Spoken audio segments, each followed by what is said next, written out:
மாணவி ஸ்ரீமதியின் பிரேத பரிசோதனை ஆய்வு அறிக்கையை விழுப்புரம் நீதிமன்றத்தில் புதுச்சேரி ஜிப்மர் மருத்துவக் குழு தாக்கல் செய்துள்ளது. மாணவிகள் 2 பேர் 2 மணி நேரம் ரகசிய வாக்குமூலம் அளித்துள்ளனர்.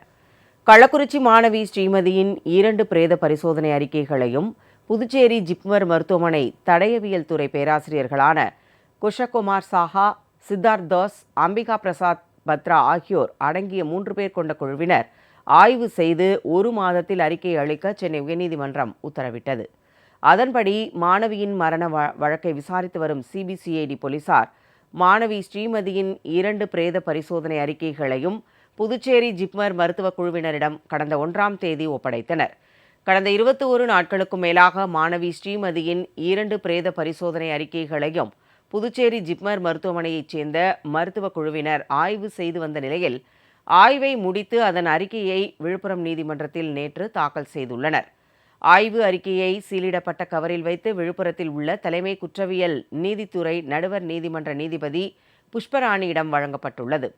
இதனிடையே மாணவி மரண வழக்கில் முக்கிய திருப்பமாக மாணவி ஸ்ரீமதியுடன் படித்து வந்த 2 மாணவிகள் தாமாக முன்வந்து விழுப்புரத்தில் உள்ள தலைமை குற்றவியல் நீதித்துறை நடுவர் நீதிமன்றத்தில் நேரில் ஆஜராகி நீதிபதி புஷ்பராணி முன்னிலையில் ரகசிய வாக்குமூலம் அளித்தனர்.